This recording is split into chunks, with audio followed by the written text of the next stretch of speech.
kemudian masalah infertilitas, dan untuk mengetahui fungsi plasenta pada kehamilan. Testosteron adalah hormon seks pada pria yang dihasilkan oleh testis dan kelenjar adrenal. Pada wanita, hormon ini juga dihasilkan. Dia dihasilkan oleh ovarium dan kelenjar adrenal. Nah, pemeriksaan testosteron ini fungsinya untuk menegakkan diagnosa untuk male seksual. Jadi sebelum usia 10 tahun. Dan infertilitas pada pria. Kadar testosteron ini tertinggi pada pagi hari.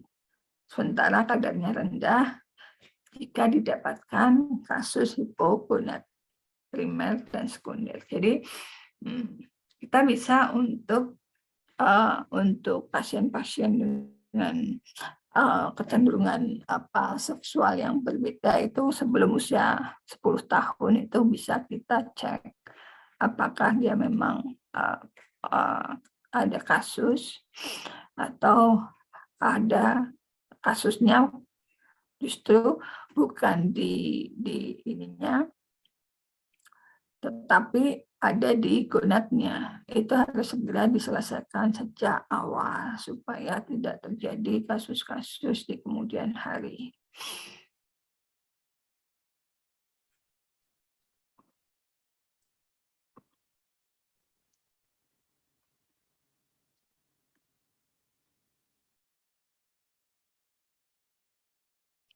Oke, ada pertanyaan di sini? Kalau tidak ada, kemarin dapat pertanyaan. Ibu, izin bertanya, Bu.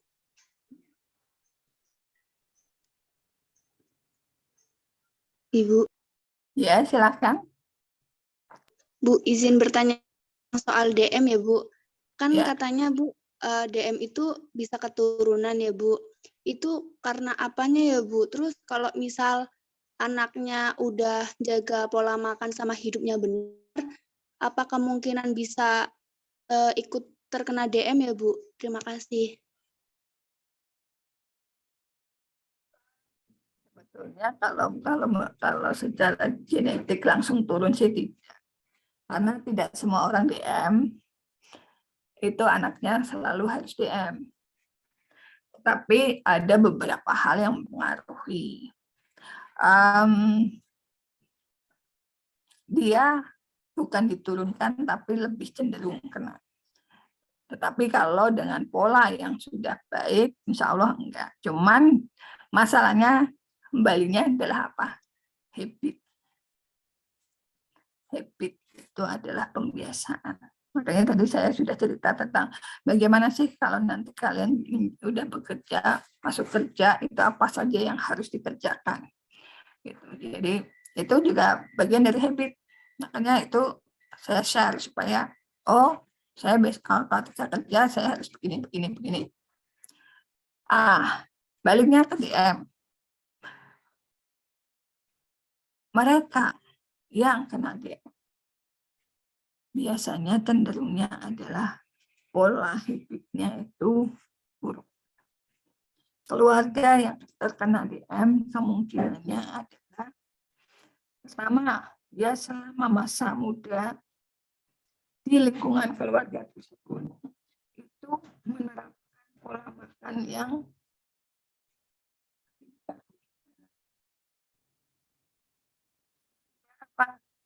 sehingga itu akan menjadi pola makan kita. Artinya bahwa menyukai manis dan sebagainya itu sudah menjadi kebiasaan, sehingga ketika dia mau stop, kemudian pola olahraga yang tidak pernah diterapkan, gitu. Kemudian juga tidak terbiasa untuk preventif. Artinya ketika kita sudah punya keturunan, maksudnya riwayat keluarga, riwayat penyakit keluarga itu DM mestinya kita lebih ketat lagi dalam pemeriksaan gula kita. Gitu.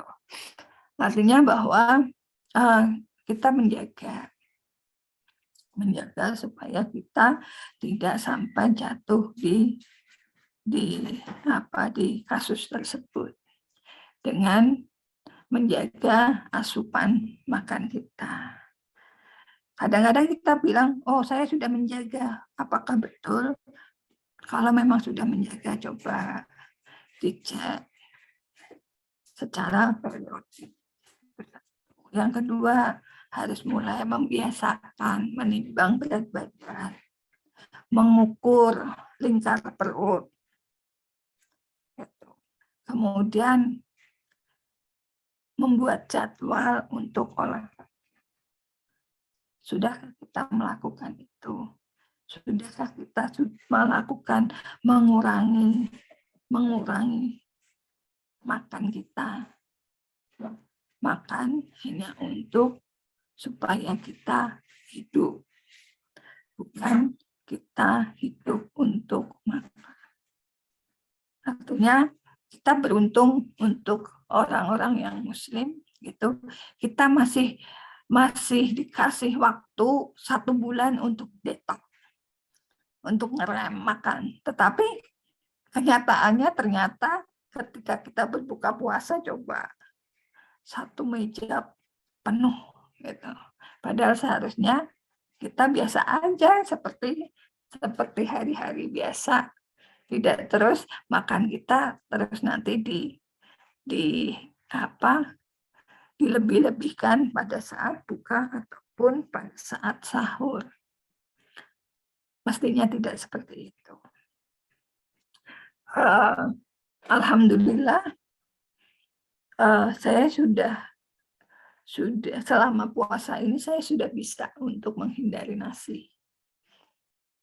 Dan semuanya baik-baik saja, tidak ada yang berubah dengan aktivitas saya, tidak ada yang berubah dengan kegiatan saya, tidak ada yang berubah dengan insya Allah untuk kinerja kita juga tidak yang terus kalau nggak makan nasi terus jadi lemas dan sebagainya, tidak.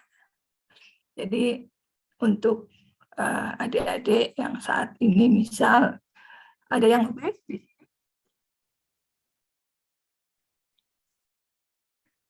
halo? Bagaimana Ibu? Ada yang obes? Berat badannya melebihi. suaranya kecil, Bu. Halo, halo? Halo? Halo Ibu. Dengar nggak? Terdengar, Bu. Oke. Ada yang obesitas di sini? Kurang tahu, Ibu. Mungkin ada ya, Bu, beberapa. Oh, nggak ada ya. Maksud saya itu kalau yang merasa berat badannya di atas itu bilang aja, maksudnya, oh ya saya gitu. Jadi kalau teman-teman yang lain kan pasti juga nggak tahu karena kalian sesama udah pernah ini belum? Offline belum ketemu belum? Belum pernah offline, Bu. Artinya di masing-masing yang harus menyadari diri sendiri ya. Jadi kalau kalian berat badannya udah melebihi dari takaran normal ya, harus mencintai diri sendiri ya. Harus mulai untuk menjaga sehatnya. Mulai mengatur asupannya supaya tidak jatuh di kasus-kasus dengan kasus DM itu. Kalau komplikasi itu sangat-sangat berat. Orang penyakit jantung kalau ditambah dengan diabetes itu hasilnya akan jauh lebih buruk daripada orang yang hanya kena penyakit jantung saja. Apapun kalau ditambahi dengan DM biasanya perburukannya jauh lebih cepat. Karena itu jangan sampai kena DM. Dengan cara apa? Dengan cara mulai kurangi asupan karbohidrat. Ya, apapun itu. Bisa nasi, bisa tepung-tepungan, itu semuanya penyumbang terbesar untuk karbohidrat dan trigliserid. Jadi diupayakan untuk berat badan itu harus yang normal. Karena semakin kita tua, metabolisme kita semakin menurun. Sehingga apa? Sehingga tidak akan tercerna secara lebih sempurna. Kalau dulu itu kan pada saat kita muda itu semua makanan itu berubah menjadi energi. Karena apa? Karena kita masih aktivitasnya itu masih banyak sekali, sehingga itu terbuang dalam bentuk aktivitas. Tetapi semakin kita bertambah umur, otomatis pekerjaan kita juga mungkin juga tidak pekerjaan yang sifatnya butuh energi terlalu besar. Lebih kita yang dibutuhkan adalah secara otaknya. Nah, itu nanti akan membuat penimbunan yang akhirnya jika pola makan kita masih sebanyak yang dulu, maka bersiap saja nanti akan muncul berbagai macam penyakit. Karena metabolisme kita sudah jauh berbeda dengan pada masa masih usia 17-an. Begitu. Jadi tidak masalah untuk keluarga yang punya pada saat ini, misal ayahnya ada yang DM, anaknya tidak harus menjadi penderita DM. Sepanjang pola hidup sehatnya tetap dilakukan. Karena kadang-kadang orang berpikirnya, saya udah nggak makan manis-manis. Padahal gula itu tidak hanya dari hal-hal yang sifatnya manis, tetapi dari karbohidrat nanti akan dirubah menjadi gula juga. Gitu. Nah, kalau itu terjadi penimbunan, maka itu akan dirubah menjadi lemak. Ketika kalori tersebut tidak kita keluarkan dalam bentuk energi, maka dia akan disimpan dalam bentuk lemak. Begitu seterusnya, akhirnya orang menjadi obesitas. Gitu. Sehingga asupan yang kita makan harusnya sesuai dengan apa yang kita keluarkan. Agar apa? Agar tubuh kita menjadi imbang. Jadi ketika orang punya berat badan yang berlebihan, ada dua kemungkinan. Yang satu karena dia punya penyakit hipotiroid.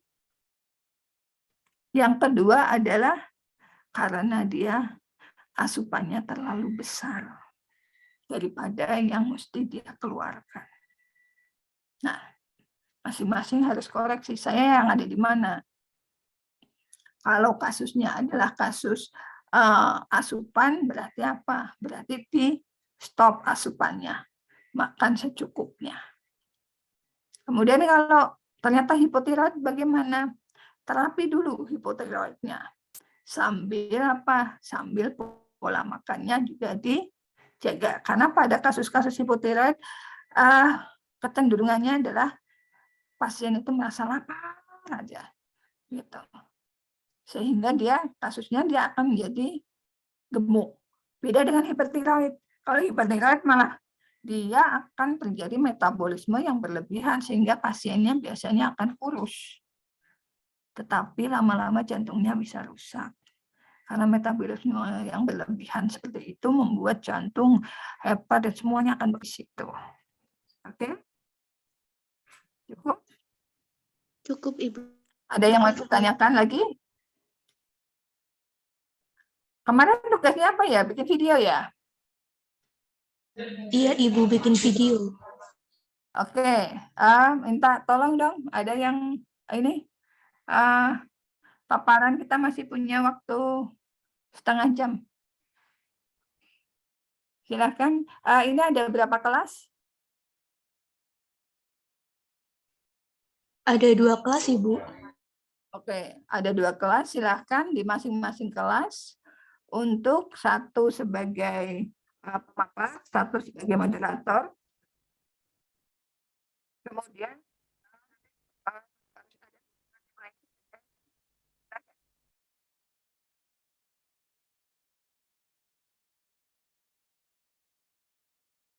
tayangkan videonya, contohnya.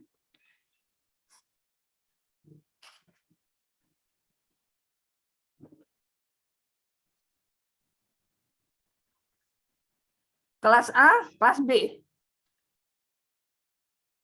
Kelasnya apa namanya?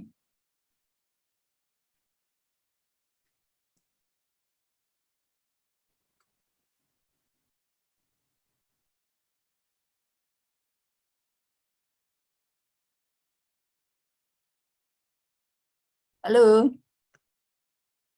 Ayo si pennya mana ya? Si pennya dibagi. Ayo ditunjuk saja siapa yang mau jadi moderator, siapa yang menjadi moderator masing-masing kelas. Silahkan menjadi perwakilan.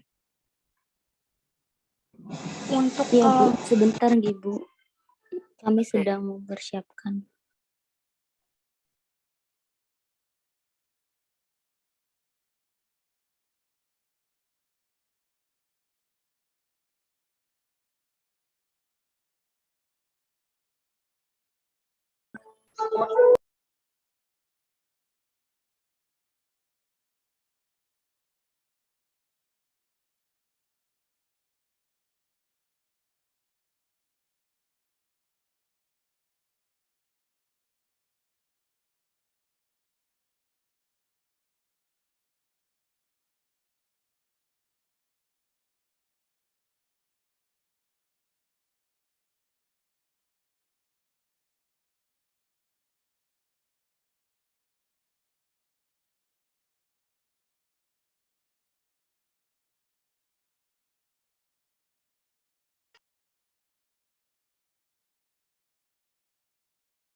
Apakah sudah terlihat share screen-nya? Masih loading, Mbak. Udah.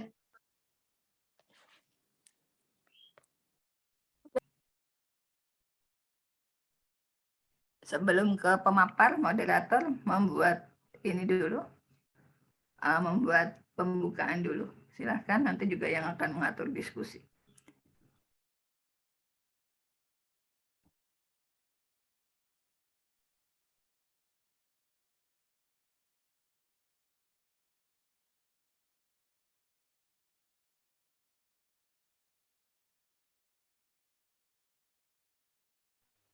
Ya, baik Bu.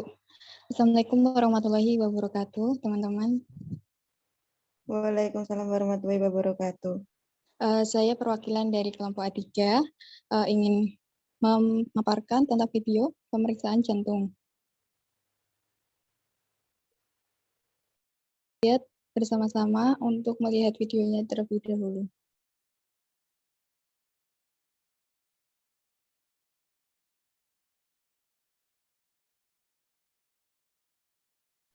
Maaf, Aulia, itu suaranya agak...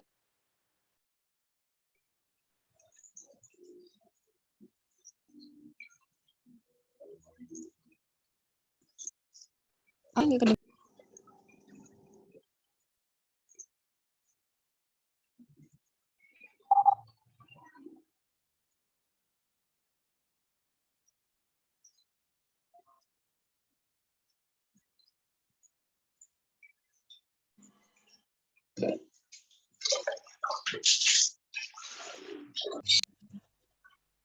Dengar.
Pemeriksaan yang ada di jantung. Pada jantung, kita harus mengetahui yang berongga dan berukuran sebesar kepala dan berulang.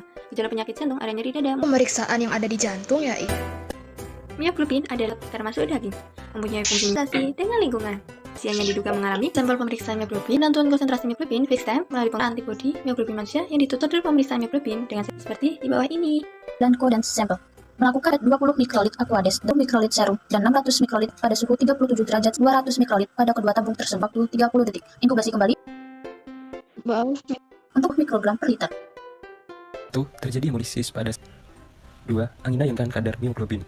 4. Sampel untuk uji mioglobin di 5. Mengambil sampel urin dalam waktu 3 Penyakit jantung. Segera periksa. rajin olahraga. Menjaga Mengkonsumsi makanan yang tidak sehat seperti Pemeriksaan yang ada di jantung. Sebelum membahas pemeriksaan pada jantung, kita harus mengetahui apa itu jantung. Jantung adalah organ otot yang berongga dan berukuran sebesar kepalan tangan. Fungsi utama jantung untuk memompa darah ke kontraksi ritmik dan berulang. Gejala penyakit jantung ada nyeri dada, mual, muntah, batuk, keringat dingin, jantung berdebar-debar, dan pusing. salah satu pemeriksaan yang ada di jantung yaitu pemeriksaan mioglobin. Mioglobin adalah protein yang menyimpan oksigen dalam sel-sel otot, terdapat di semua otot, termasuk daging. mempunyai fungsi menyimpan oksigen di dalam sel dan fungsi fisiologi tubuh agar dapat beradaptasi dengan lingkungan. Pemeriksaan serum mioglobin dapat digunakan untuk konfirmasi pada pasien yang diduga mengalami kerusakan otot jantung ataupun otot skelet. Sampel pemeriksaan mioglobin yaitu darah, urin, dan serum. Penentuan konsentrasi mioglobin fixed time melalui pengukuran fotometrik reaksi antigen-antibodi. Antara antibodi mioglobin manusia yang ditutupi partikel lateks dan yang ada di dalam sampel. Prosedur pemeriksaan mioglobin dengan serum menggunakan fotometrik ada dua jenis reagen. Seperti di bawah ini. Menyiapkan 2 buah tabung dan dilabeli blanko dan sampel. Melakukan pemipetan komponen ke dalam tabung. Pada tabung blanko, dipipet 20 mikrolit aquades dan 600 mikrolit R1. Pada tabung sampel, dipipet 20 mikrolit serum dan 600 mikrolit R1. Homogenkan dan diinkubasi selama 3-5 menit pada suhu 37 derajat Celcius. Setelah selesai diinkubasi, tambahkan R2 sebanyak 200 mikrolit pada kedua tabung tersebut. Dihomogenkan kembali, kemudian baca absorbasi pertama dalam waktu 30 detik. Inkubasi kembali selama 5 menit, lalu baca absorbasi kedua. Untuk perempuan dan laki-laki, reference strength mioglobin yaitu kurang 70 mikrogram per liter.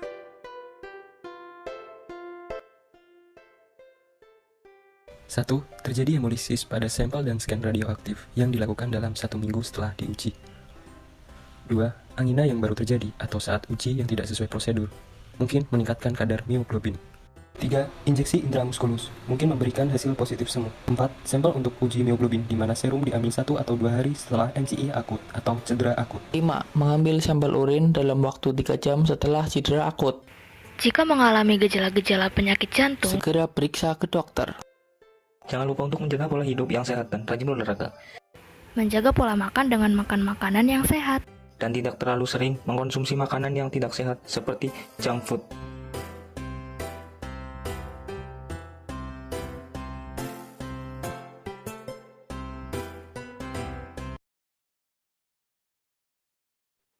Baik, terima kasih Mbak Aulia sudah membantu untuk memaparkan.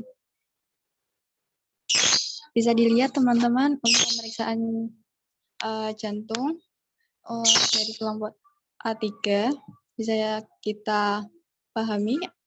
Apakah ada tanggapan atau yang lain?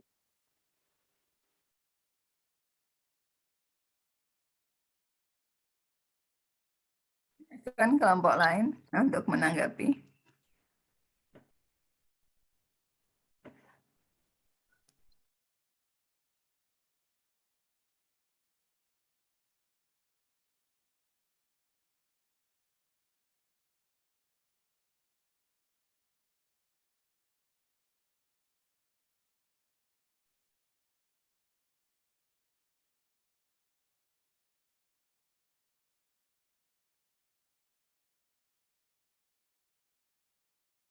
Kalau tidak ada